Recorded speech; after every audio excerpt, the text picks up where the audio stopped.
Guys, this is Bathrobe Business. I'm George Yoganov. Let's get started. It is Pi Day, so March 14th, 2023. We're actually having a Pi Day special at one of my offices. So if you can come in and recite 25 digits of pi, you get $1,000. That's beside the point. Let's get into it. I'm going to be. Oh, sorry, my computer's making weird noises in my ear. I'm going to get right into it. I want to talk a little bit about SVB, something I said I wasn't going to talk about yesterday simply because I thought a lot of the information was already out there, but I actually do have a few inputs that I think nobody is talking about. And it's not necessarily about what happened with SVB as much as it is why I think the Fed is screwing up what's going on with SVB. You'll also notice I'm not in my normal environment today. So, just a quick note. So, the market didn't actually come crashing down yesterday. The Dow closed about 90 points below. The Nasdaq closed actually the Nasdaq was up 50 points. Even right now in the pre-market, it is 6:59 a.m. right now. The Dow is holding. It's actually green. It's 255. S&P is at 38. Nasdaq is at 114. Oil is down. Our old friend gold did not go skyrocketing like I thought. It closed at 1907 yesterday. It's at 1912 right now, so I was expecting gold to skyrocket. It did not. The other thing to talk about is inflation. So inflation is up again. This is concerning because, again, we're raising interest rates literally on a quarterly basis, and inflation does not seem to be affected. I think partly it's because of the factors we've talked about before. This isn't a problem of just simple unemployment or economy. This is a problem with supply chain, and this is a problem with labor. There is not enough labor to go around. We've talked about population differences before, and Peter Zahan phrases this perfectly. He is who I'm borrowing from, and that's that boomers are retiring, Xers and millennials are not large enough as a group to take their place. And unless we automate like crazy, we're going to see increases in labor because there's just not enough labor to meet the demand. And I don't think this interest rate is going to affect it the way that the Fed believes it will. So inflation rose 0.4% month over month. But year over year, we are still up 6% in the face of the rising interest rates. So not good. This is definitely not good. I'm kind of starting to sour a little bit on this economy. And the reason I'm starting to sour is because of what the Fed is doing. So here's why I think the Fed is screwing the pooch here. So by now, we all know about what happened with SVB, right? It's not a secret.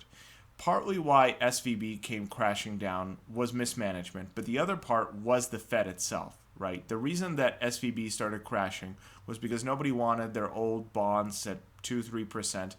There's new bonds on the market selling for 4, 5, 6% interest.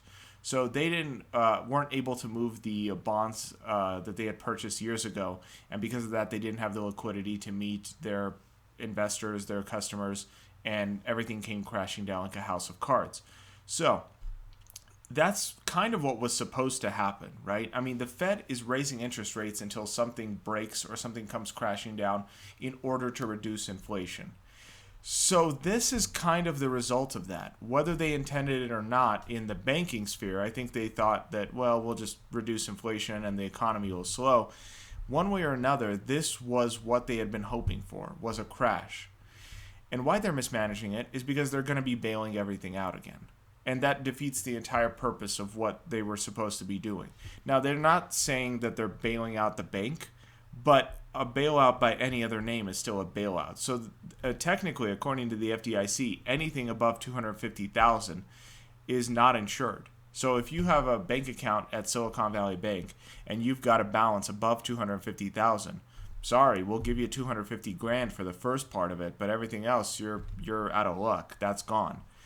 That's horrible, but that's how it's supposed to be because we're either trying to reduce inflation or we're not.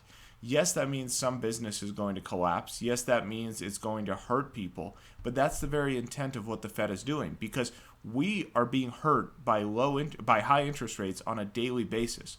Yesterday, one of the girls that works in my office wanted to get a new car. She's not looking for anything fancy. She wants a used car, an older used car. She literally drives maybe 10 miles a day because she lives right next to the office.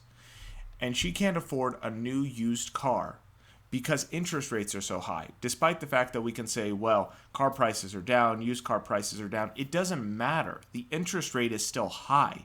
Even if your price has dropped by 2,000 or 3,000 since last year, your interest has gone up 1 or 2%. So for the consumer, there's no real difference. So we're sitting here suffering with these high interest rates. People can't afford cars. People can't afford mortgages. Credit card debt is at an all-time high. And these giant corporations, when something goes wrong, and why I say giant corporations is because 93% of the people that bank with SVB are companies that have assets above $250,000. So when these corporations are in trouble, they get the bailout. If you and I cannot pay our bills, we are not getting bailouts. Now again, Janet Yellen did say that we're not bailing out the banks, but they're already coming up with a plan in order to pay out all of the customers and potentially even the bond and stockholders of the company. So what was the point? What was the point of causing this bank to collapse if at the end of the day everybody gets bailed out? It's a net zero. It's a net zero. Nothing happens. And so yes, I'm being a little cruel, but this bank has to fail, and everyone that invested their money with them has to fail as well. That's horrible, but that's how it's supposed to be, because otherwise, what was the point of raising these interest rates? There's going to be no difference then. We're just back to square one. We just destroyed a company for no reason. Then why raise interest rates at all? So that's why I'm very angry with what the Fed is doing, and I think it's very justified, because partly why we're in this mess is because of the Fed. Because during the pandemic, when we shouldn't have been shut down in the first place, but that's a political question, the Fed was just giving out money left and right. They had the small business bailout program that actually didn't work all that well, but it still printed money. They did quantitative easing like crazy. They had kept interest rates artificially low for an extended period of time. They told us that inflation was transitory. They create this problem. Then they decide we need to solve this problem by rising interest rates. We're getting hurt by those every day. And when something comes along that could actually shift the market, it could actually change the tides, they just reset the board and say, no, we're just going to bail everything out and go back to square one. So that's why I'm a little upset with what the Fed is doing. I don't think anybody's talking about this. Nobody's talking about the fact that the Fed, and it's technically not just the Fed, it's the FDIC, it's the Treasury, it's et cetera, et cetera. This is a complex structure. I get that. I know some people are going to come at me and say I'm blaming the wrong people. But at the end of the day, bailouts are happening when they're not supposed to be happening. And that's why I'm so upset by this, and I think the Fed is screwing things up. We're literally facing 6% interest rates and 6% inflation, and something comes along that could stop it, and they do nothing. This is clearly the fault of Jerome Powell. Once again, he shows the fact that he is inept and that he should not have this job, because he's the one that partly created this problem when he didn't raise interest rates when he was supposed to. He was supposed to be raising interest rates in 2020 and 2021 because you can't have shutdowns and stimulus checks going into an economy, inflating it, when at the same time there's lockdowns where people can't spend that money. Of course that's going to cause inflation. There's no money in circulation. Literally everyone's just holding money and their wealth is growing. You can't have 0% interest rates, and that's what we had. And then all of a sudden he realizes, hey, guess what? We have massive inflation. Maybe we should do something about it. Let's start jacking rates and punishing private consumers on a daily basis. Oh, something comes along, they'll fix it. No, we're not going to do anything about it. We're just going to bail everyone out. Let's bail out the big corporations. Let's bail out the banks. Let the little guys suffer. So Jerome Powell is an idiot. I'm going to say it out loud. I think he is inept. I think he's caused this problem, and he's going to continue to cause this problem. That's kind of my rant for the morning. I got to get to work.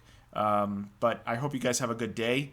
Hang in there. They're probably going to be raising rates again. I don't know why, because nothing seems to come of it. But they're supposed to be meeting here in the next week or so, and we'll see what comes of it. I hope you guys have a great day, and I'll see you guys tomorrow.